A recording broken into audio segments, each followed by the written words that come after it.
This is the EdExcel GCSE 91 Maths Foundation Paper 1, which is a non-calculator paper, and it's from the November 2017 series. Question number 1. For part A, we have to change 365 centimeters to meters. So, we have meters and centimeters.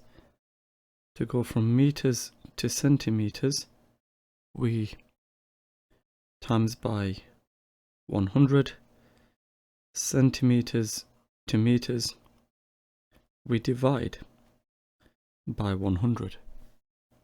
So if I've got 365 centimeters, we need to divide this by 100 to convert it into meters, and therefore we get 3.65 meters. Then for part B, we have to change 2.7 kilograms to grams. Well, to go from kilograms to grams, we multiply by 1000. Grams to kilograms, we would divide by 1000. And so, to convert the kilograms to grams, well, I would have to multiply 2.7 by 1000, and it turns out we get 2700 grams. Question number 2. We have to work out 2 plus 7 times 10. Well, using the laws of BIDMAS, we would have to multiply first. So, we have 2 plus, then 7 times 10, which is 70. And therefore, 2 plus 70 is 72. Question number 3, we have to solve y divided by 4 equals 10.5. Well, y is being divided by 4, and the result of that calculation is 10.5. We have to work out the inverse of that by multiplying both sides by 4. And so what we will be left with is y equals 10.5 times 4, which is 42. So y is 42. Question number 4. Here are 4 numbers, -9, -2, 2 and 9. We have to write one of these numbers in each box to make a correct calculation. Well, what we can do is add together -9 and 2, that will give -7. Question 5. Here are the first 4 terms of a number sequence 2, 5, 11, 23. The rule to continue this sequence is multiply the previous term by 2 and then add 1. And what we have to do is work out the 5th term. So our first rule is to multiply the previous term by 2. Now the 4th term is 23. So what I need to do is multiply 23 by 2, and then after that I need to add 1. So 46 plus 1 is 47. The 5th term is 47. Question number 6. Here are 5 straight rods. All measurements are in centimeters. The total of the 5 rods is L centimeters. We have to find a formula for L in terms of A. Write your formula as simply as possible. Well, because we are finding a formula for L, we would have L equals. And then what we need to do is add together these rods. So we have a minus 1 plus a plus another a plus another a plus the a plus 4, and when we simplify all this, a plus a plus a plus a plus a, that's 5a, and then minus 1 plus 4, that's 3. So we have L equals 5a plus 3. Question number 7. For part A, we have to write down the coordinates of the point A. Well, this will be 6 across and 2 down. So we have 6 minus 2. Then for part B, we have to plot the point with coordinates 2, 9 and label this point B. So 2 across and 9 up. That will go over here. And then we label this point B. Then for the next part, does point B lie on the straight line with equation for x plus 1 equals y? You must show how you get your answer. Well, if I substitute this point into this equation, we've got 2, 9. My y coordinate is 9. My x coordinate is 2.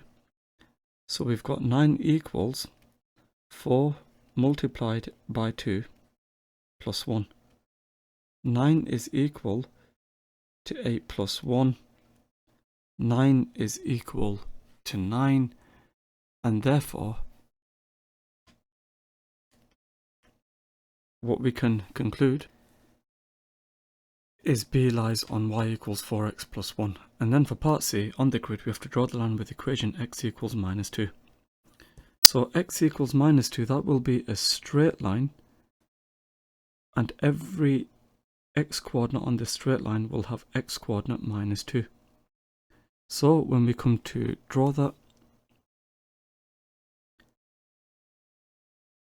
here is the line x equals minus 2. Question number 8. The length of a rectangle is twice as long as the width of the rectangle. The area of the rectangle is 32 centimeters squared. We have to draw the rectangle on the centimeter grid. Well, we need two numbers which multiply to give 32. So if we think about the factors of 32, we've got 1 and 32. We have 2 and 16. Then we have 4 and 8.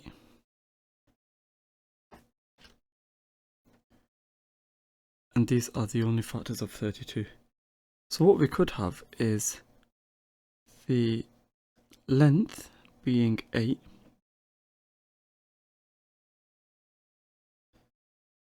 but the width being 4. We see the length 8 is twice the width 4, and therefore we need a rectangle whose dimensions are 8 by 4. So here is our rectangle. We've got dimensions 8 by 4 centimeters. Question number 9. Jack White wants to work out 3,480 divided by 5. She knows that 3,480 divided by 10 is 348, and Jack White writes 3,480 divided by 5 is 174, because 10 divided by 5 is 2, and 348 divided by 2 is 147. What mistake did Jack White make in her method? Well, what she wants to do is work out 3,480 divided by 5. Now, dividing by 5 is the same as dividing by 10 over 2. 10 over 2 is 5. So what this calculation is the same as is 3,480 multiplied by, then here we would have 2 tenths. Remember, when we divide fractions, we multiply by the reciprocal. So we have 3480 divided by 10, and then we multiply this result by 2. So we have 348. Then what we should do after this is multiply by 2, and the result of this calculation is 696. So what's the mistake that they made in their method? They should have done 348 times 2, which is 696, not 3 of 8 divided by 2, which is 174. Question number 10. Jake and Sarah each played a computer game 6 times. Their scores for each game are shown below. For Jake, we've got 10, 9, 8, 11, 12 and 8. For Sarah, we have 2, 10, 7, 14, 4 and 10. For part A, who had the most consistent scores, Jake or Sarah? You must give a reason for your answer. Well, because we are concerned with consistency, what we need to do is find out who has a smaller range. The smaller range will imply that the data is less spread out. So we need to calculate the range. A smaller range means the data is less spread out, and a smaller range therefore is more consistent. So what we'll do is we'll calculate the range for Jake. The range, that's equal to the biggest value, 12, take away the smallest value, which is 8. The range for Jake is equal to 4, and the range for Sarah, that will equal 14, take away the 2, which is 12. So who has the smaller range? Well, clearly the smaller range would belong to Jake. So therefore we can conclude Jake has more consistent scores. For the next part, Jake played a different game 20 times. The stem and leaf diagram shows information about his scores, and what we have to do is, well, we're given that Jake said his modal score was 6 points because 6 point occurs most often in the diagram. Is Jake correct? You must explain your answer.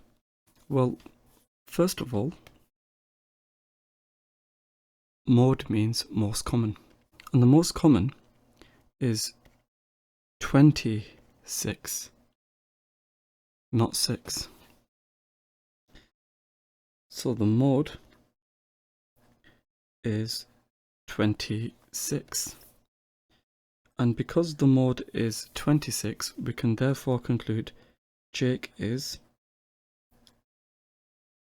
incorrect. Question number 11. There are 30 children in a nursery. At least one adult is needed for every 8 children in the nursery. For part A, we have to work out the least number of adults needed in the nursery. So we've got adults and children. Now, if we have 8 children, we require 1 adult. If we have 16 children, we require 2 adults. If we have 24 children, we require 3 adults. If we have 32 children, we require 4 adults. And we have 30 children altogether. So the least number of adults we need is 4. Then for part B, 2 more children joined the nursery. Does this mean that more adults are needed in the nursery? You must give a reason for your answer. Well, if 2 more children join the nursery, that means we would have 32 children altogether. And what this means is we still require 4 adults. So we require 4 adults. So does this change the number of adults that are needed? No. Question number 12.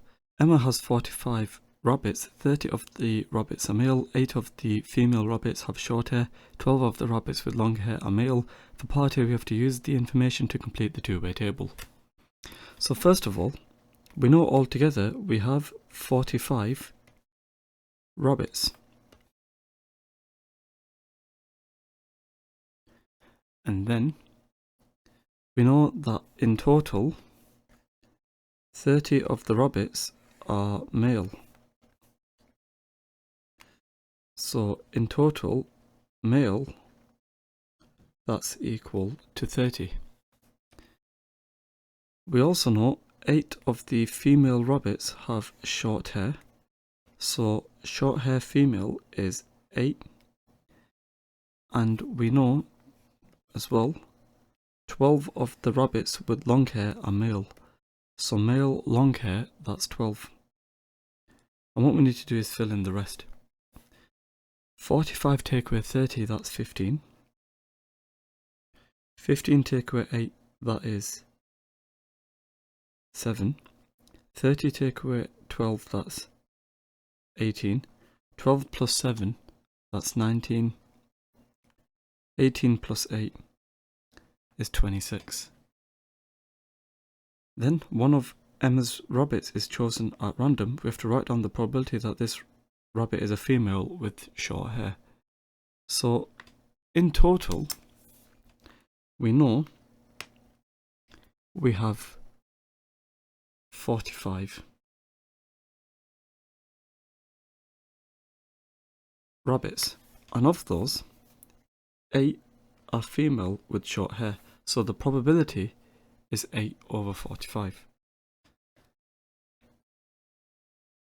Question number 13. The total surface area of a cube is 294 centimeters squared. We have to work out the volume of the cube. Now with a cube we have 6 faces,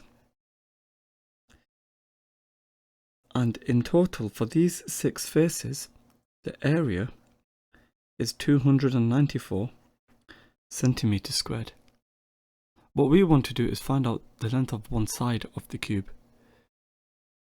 So if I work out the area of one of the faces, what we need to do is divide both sides by 6. 294 divided by 6 is 49. So one face has an area of 49 centimeters squared. And so therefore, to find out the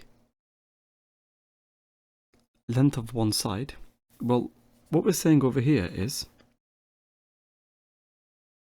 the area of one square is 49 centimeters squared, and if I square root that,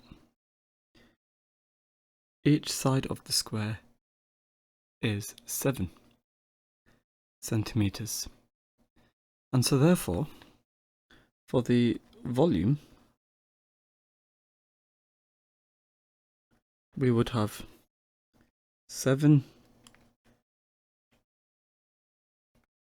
multiplied by 7 multiplied by another 7, which is 243 centimeters, rather 343 centimeters cubed.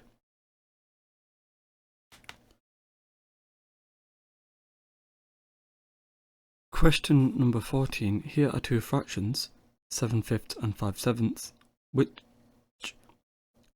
of the fractions is closer to 1? Well, the problem is the denominators are not the same, so it's difficult to compare. And so therefore what we need to do is rewrite these fractions such that we've got the same denominator. So if I've got 7/5 and 5/7, well, the common denominator here will be out of 35. 7/5 is equivalent to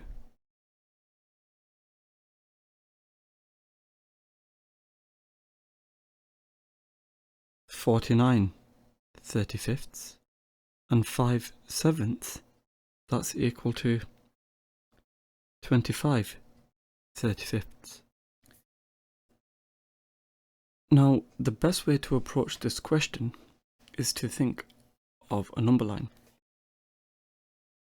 We've got a number line here, and 1 is the same as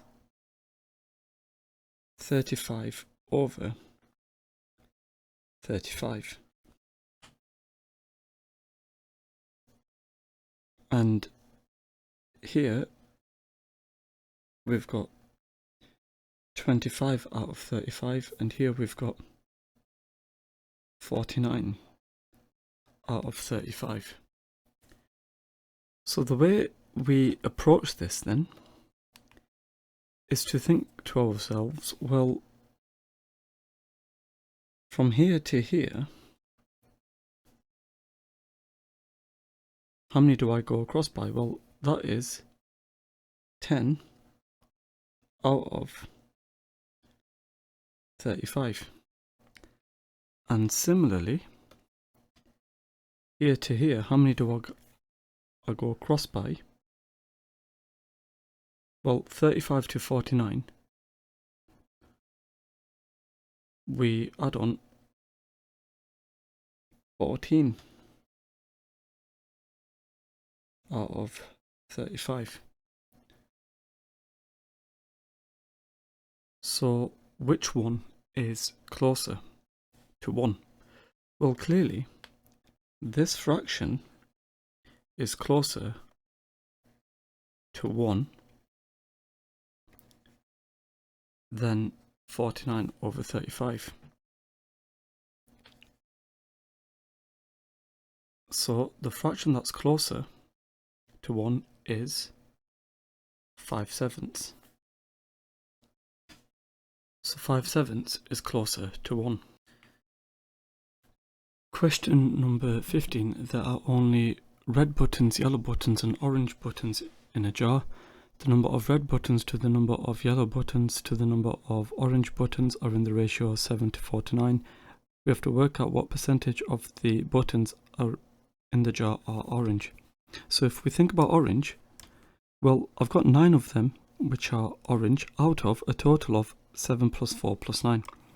And this fraction simplifies to 9 over 20. And because we need to work out what this is as a percentage, remember percentage means out of 100.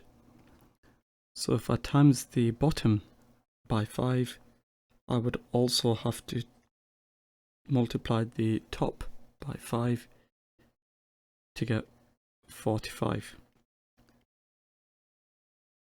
So we have 45%.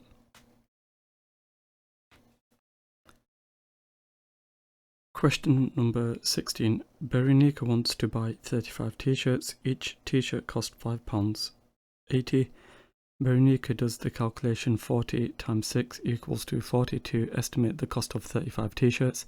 For part A, we have to explain how Berenica's calculation shows the actual cost will be less than 240. Well, first of all, she overestimated her values. She rounded the 35 up to 40. She rounded the 580 up to 6, and therefore her answer will be less than 240. Now here, we've got a special offer. T-shirts are £5.80 each. If we buy 30 or more t-shirts, we get 10% off the total cost. So what we have to do is work out the actual cost of buying 35 t-shirts using the special offer. So what we need to do is first of all work out the normal cost of the 35 t-shirts, that's before the discount, and then find out how much she gets with the discount. So the cost of 35 t-shirts before the discount, we would have 35 multiplied by £5.80. So if we work out what this is, so if we think about how to do this, we've got 5 and then 0.8, then 30, then the 5. So if I multiply this, I get 150. And here 30 times 0.8, that's going to be 24. Then here 5 times 5 is 25. 5 times 0.8, that is 4. So therefore, we've got 150 plus 25 plus 24 plus 4, which we need to add together. 5 plus 4 plus 4, well, I've got 8 plus 5, that's 13, so then I carry the 1 here. 6, 7, 8, 9, 10, so then I carry the 1 here. So therefore, the cost will be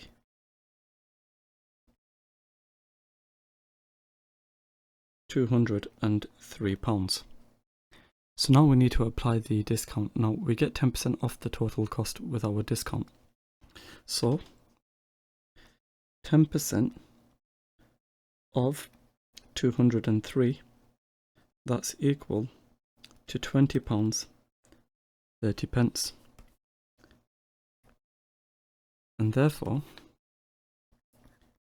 10% off 203, that's equal to 203 subtract 20.30, and if we work out what this is, we get £182.70. So we have £182.70. Question number 17. There are 3 cards in box A and 3 cards in box B. There is a number on each card. So with box A we've got 3, 4 and 5, and with box B we've got 2, 9 and 3. Ryan takes at random a card from box A and a card from box B. He adds together the numbers on the 2 cards to get a total score. We have to work out the probability that the total score is an odd number. Well, let's create a sample space diagram. So we've got A and B. Now the cards on A are numbered 3, 4, 5, and for B they are numbered 2, 9 and 3. So now let's add these together. 2 plus 3 is 5, 2 plus 4 is 6, 2 plus 5 is 7, 9 plus 3 is 12, 9 plus 4 is 13, 9 plus 5 is 14, 3 plus 3 is 6, 3 plus 4 is 7, and 3 plus 5 is 8.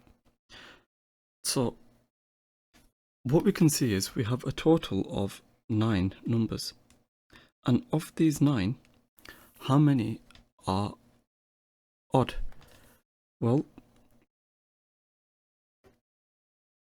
I've got 1, 2, 3, 4 numbers which are odd. So the probability of selecting an odd number is 4 over 9. Question number 18. Harry, Regan and Kellen share £450 in the ratio 2 to 5 to 3. How much money does Kellen get? Well, here is a bar model representing this information. We've got 2 to 5 to 3. Now we know in total we have £450. we've got 1, 2, 3, 4, 5, 6, 7, 8, 9, 10 parts in total. So 450 divided by 10, that's 45. So we have 45 per part, as we see here. So the total for K then will be 45 times 3, which is 135.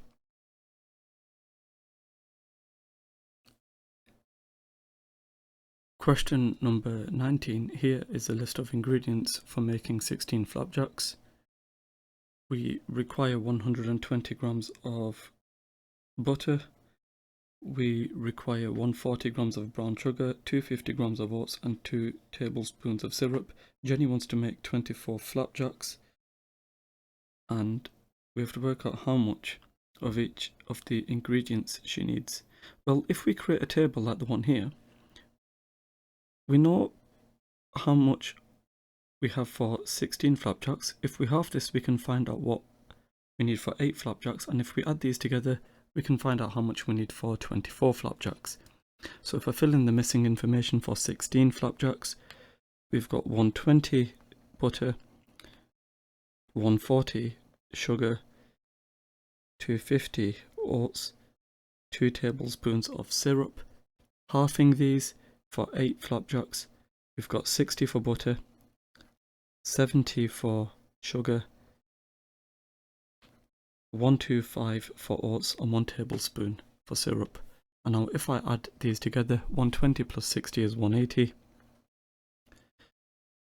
140 plus 70 is 210, 250 plus 125, that's 375, and 2 plus 1 is 3. So let's fill these out. We've got 180, 210, 375, and 3. Question number 20.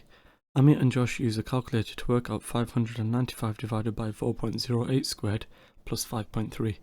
Ami's answer is 27.1115. Josh's answer is 271.115. One of these answers is correct. Use approximations to find out which answer is correct. Well, we've got this calculation, which is 595 divided by 4.08 squared plus 5.3. And if we use approximations, well, the 595, we can approximate that to be 600, and the 4.08, we can round that down to 4, so we have 4 squared, and then the 5.3 we can round down to 5. So this is the calculation as an approximation. So if we work this out, we have 600 divided by, well, here 16 plus 5, that is 21. And working this out even further, we have 200 divided by 7, and simplifying this even further, we end up with 28 and 4/7. So the answer is around 28 and 4/7. The closest one is Ami's. So Ami's answer is correct. Question number 21, we've got 0.06 times 0.0003 divided by 0.001. Well, what we have to do over here is work out this answer in standard form. Now, the way we can approach this is to write this as the following. We could write this as 0.06 divided by 0.01, and then we're going to multiply by 0.0003. Now 0.06 divided by 0.01, that is just the same as 6. So we've got 6 multiplied by 0.0003. And if we work out what this is the same as, well, here we would have 0.0018, and we need to give this answer in standard form. So you will recall for standard form, that's when a number is written as a times by 10 to the n, where a is in between 1 and 10. This is what we have for standard form. So what we need to do is move this decimal place 1, 2, 3 to the left, leaving us with 1.8 times by 10 to the -3. So our answer is 1.8 times by 10 to the -3. Question number 22, for part A we have to work out 2/5 plus 1/4. What we can do is rewrite these such that we've got a common denominator. Our common denominator will be 20. 2 times by 4 is 8. 5 times by 1 is 5. So this calculation is equivalent to 8 plus 5 divided by 20. And therefore, if we simplify this, we will end up with 13 over 20. So we have 13 divided by 20. And then for part B, we have to write down the value of 2 to the -3. So 2 to the -3, that's the same as 1 over 2 cubed, which is the same as 1/8. So we end up with 1/8. Question number 23, we have to write 36 as the product of its prime factors. So if we've got 36, two numbers which multiply to give 36, we've got 2 and 18. Two numbers which multiply to give 18, we've got 2 and 9. 9 we can split up as 3 times by 3, and so therefore 36 is the same as 2 times 2 times 3 times 3. In other words, 36 is the same as 2 squared times 3 squared.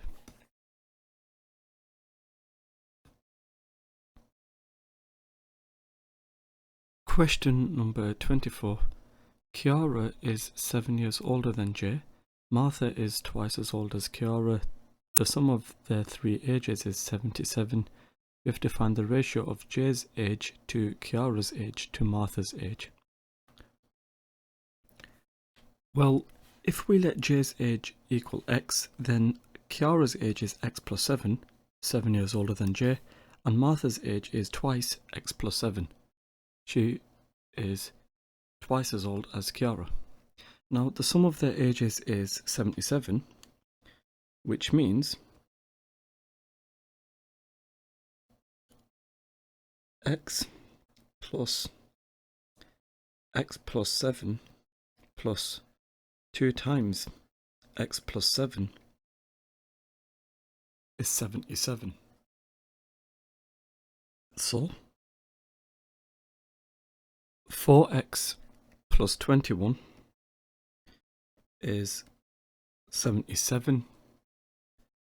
Subtracting 21 from both sides, 4x is 56, which means x is equal to 14.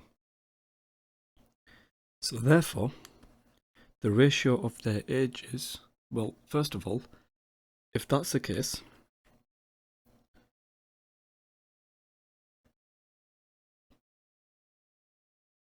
J is 14, Kiara is 14 plus 7, which is 21, and Martha is 2 times 21, which is 42. So therefore, the ratio J to K to M is 14 to 21 to 42. And we can simplify this ratio by dividing through by 7. We would get 2 to 3 to 6.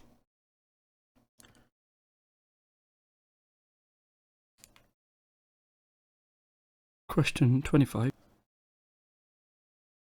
ABCD is a parallelogram and EDC is a straight line. F is the point on AD, so that BFE is a straight line. The angle EFD is 35 degrees and the angle DCB is 75 degrees. You have to show that the angle ABF is 70 degrees. Give a reason for each stage of your working. Well, first of all, we can find out what the angle EDF is, which is the same as the angle DCB. They are corresponding angles. So this angle will equal 75 degrees. So EDF, which is equal to DCB, is 75 degrees because corresponding angles are equal. And now what we can do is find out what this angle here is. So the angle FED, we can work that out recognizing we've got the sum of the angles in a triangle. So to work that out, we've got 180 subtract the 35, which is the angle over here, subtract the 75, and if we work this out, this angle here is 70 degrees, and that's because angles in a triangle sum to 180 degrees. And now this angle then is 70 degrees, and so we can now work out what this angle is, which is equal to this angle, which is 35 degrees. And the reason for that is because we've got vertically opposite angles. So the angle AFB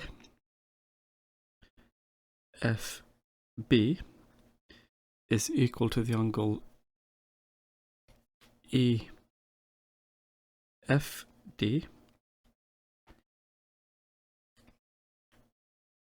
which is equal to 35 degrees. And the reason for that, vertically opposite angles are equal. And now what we can do is find out what the angle here is.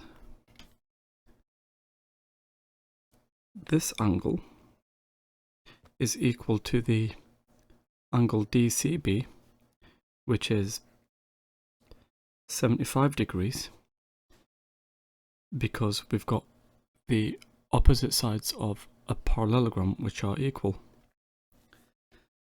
So we've got the angle FAB, which is 70 degrees, because the opposite angles, here we've got 75 degrees, because opposite angles in a parallelogram are equal. And now we can find the angle ABF, which is this angle here. Again, angles in a triangle sum to 180. So the angle ABF,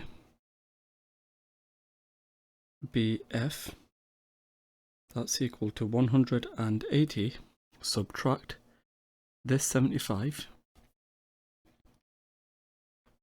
subtract this 35, and it turns out then the angle ABF is equal to 70 degrees. So this angle here is 70 degrees, and the reason for that, angles in a triangle sum to 180 degrees. Question number 26. The diagram shows a logo made from 3 circles. Each circle has center O, and Daisy says that exactly 1/3 of the logo is shaded. Is Daisy correct? You must show all your working. Well, we can find out the area of the small circle, the medium circle, and then the large circle. The area of the small circle, we've got pi times by the radius, and the radius here is 4. So we have pi times by 4 squared, which is equal to 16 pi. The area of the medium, that's equal to pi multiplied by, now here the radius is 4 plus 3, which is 7. So we have pi times by 7 squared, which is 49 pi. And the area of the large, that's equal to pi multiplied by, well here the radius will be 4 plus 3 plus 3, which is 10, then squared, so that's 100 pi. So to work out the shaded, we've got the medium take away the small, so the shaded would have area 49 pi subtract 16 pi, which is 33 pi. And therefore, the fraction that's shaded, well, we've got 33 pi out of 100 pi, and this simplifies to 33 over 100, which does not equal 1/3. Daisy said that exactly 1/3 of the logo is shaded. It's actually 33 over 100, which is shaded, and therefore Daisy is incorrect. Question number 27. The table shows information about the weekly earnings of 20 people who work in a shop, and for part A we have to work out an estimate for the mean of the weekly earnings. Well, for this we need to work out the midpoint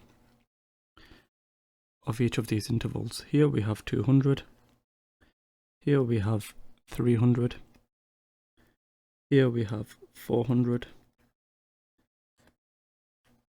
here we have 500, and here we have 600. We can now work out the midpoint times the frequency. 200 times 1 is 200, 300 times 11, that's 3,300, 400 times 5, that's 2,000, 500 times 0 is 0, 600 times 3 is 1,800. Now to work out the mean, we can find out what the mean is. We have the sum of the midpoint times the frequencies over the frequencies, so we add together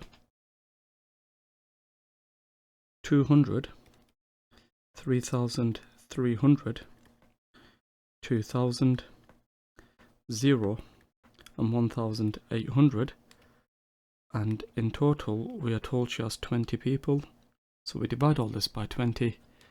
So if we work this out, what we would have then is 7,300 divided by 20, and working this out, we would get 365. Then for part B, Nadia says the mean may not be the best average to use to represent this information. Do you agree with Nadia? You must justify your answer. Well, because we've got intervals, if we think about it, if I take a look at the last interval, we could have one value being 647, but then the other values could be 551 and then 552. So that 547, which I mentioned earlier, could be a very extreme value. But what we know about the mean is the mean is affected by outliers, so therefore we would agree with Nadia. Question number 28. Here's a rectangle. We've got the measurements being in centimeters, the area being 48 centimeters squared. We have to show that y is 3. Well, what do we know about rectangles? Well, the opposite sides of a rectangle are equal. So we've got 2x plus 6 equals 5x minus 9. So 3x is 15, x is 5. So if I think about how to work out the length, we have 2 times by 5 plus 6, that's equal to 16. So the length of the rectangle is 16. So therefore, we have 16 multiplied by y equals 48, which means y is 48 divided by 16, which is 3. So y is equal to 3. Question number 29. Brogan needs to draw the graph of y equals x squared plus 1, and here is his graph. That's what we see over here. We have to write down one thing that's wrong with Brogan's graph. Well, what's happened is he's joined the points, but the problem is he's not joined them up with a smooth curve. So the points should be joined together with a smooth curve. Question number 30. In a sale, the normal price of a book is reduced by 30%. The sale price of the book is £2.80. We have to work out the normal price of the book. Well, if I let the normal price of the book equal x, then if it's reduced by 30%, that means what's left over is 70%. So let's write that down. There's 70% left over. So with our sale price, that's 70% of the original price. And as a decimal multiplier, we have 0.7. And I'm going to multiply that by the normal price x. And the sale price is £2.80. What we need to do is find out what x is. Well, what we can do to begin with, to find out what x is we can find out what 0.1 x is. And to do this, we would have to divide by 7, which means 0.1% is 0.40, and we want the normal price, so that's just x. And what we would have to do now is multiply by 100, and it turns out we would get £4.